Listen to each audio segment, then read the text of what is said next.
Hi, Paul Grimm back once again. This time we're going to make some large cuts on larger wood.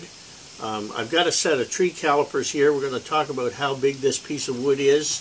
Basically, I'm going to put my calipers on it, and it comes out at 1 1/4 inch. So that's probably bigger than any of these tools will easily cut. So I'm going to go back here about to that spot, which is about 1 inch, a little bit more than 1 inch, maybe 1 1/8 inches.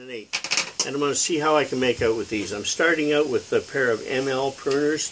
Let's see how they do on a 1 inch piece of wood. So I can hardly get the wood in the jaws, but I'm going to make cuts 1, 2, 3, 4, and it cut off a 1 inch piece of wood. So we'll close those up, put them down. Now we've got the Gardener's Friend pruners.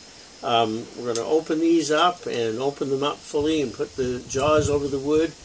We're doing the same thing. 1, 2, 3, 4, and we've cut off a nice little piece of wood. Actually, that one cut just a little bit easier than the previous item. We've got the Fiskars micro tip. Obviously, we aren't going to cut this wood with that.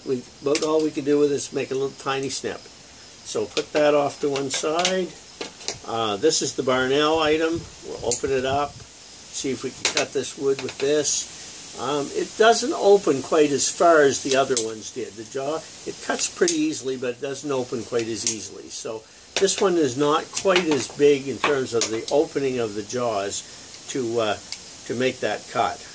And now we're on to the Fiskars bypass type pruners. I'm going to open these up. Sorry, it slipped out of my hands. I really can hardly get my hands over them, and this doesn't have any ratchet action, so in truth I can't cut that piece of branch with these pruners. It's really not useful for this purpose. So this type of pruners doesn't do nearly as good a job as the ratchet action types. So I'm going to use try the next Barnell or Fiskars item. This one is the Fiskars Anvil type, and basically we got the same problem, only in this case we can't even get the pruners over the wood. So this pruner is maybe good enough to cut something about a 1/2 inch like that, and that is about all it can do. So anyway, we'll put this off to one side, put them down, and now we'll see what we can do with the old Falco type pruners. One more try, and the wood's getting a little bit smaller as we go, but we'll put the jaws of the pruners over this item. I can probably do it, but not really. It's just too hard without the ratchet action. So basically I have weak hands. That's one of the advantages of having the ratchet type pruners, that give you the mechanical advantage and the leverage when you're making larger pruning cuts. So basically this item cut okay. This item cut excellently. The Gardener's Friend, the little Fiskars Soft Touch, wouldn't touch it. The next one, the Barnell, worked all right, but it didn't open. The jaws didn't open as far as the Gardener's Friend item did.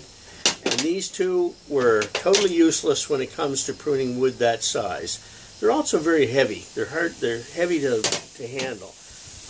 If you have problems like I do with carpal tunnel and arthritis and so on, I wouldn't touch those. You just can't use them. And finally, the trusty old Falco. It worked for me for years, but now it's beyond me. I just can't use them anymore because it takes too much hand pressure to operate. So there you have it. Of all of these, our favorite item is the Gardener's Friend ratchet pruners. That's the best working of all of the tools, the most flexible. And but there's 3 or 4 here that are reasonable choices. Any of these ratchet types are reasonable choices. These 3 are not reasonable choices, and this one, of course, is very specialized for small pruning. But anyway, that's the story, and thank you for watching today.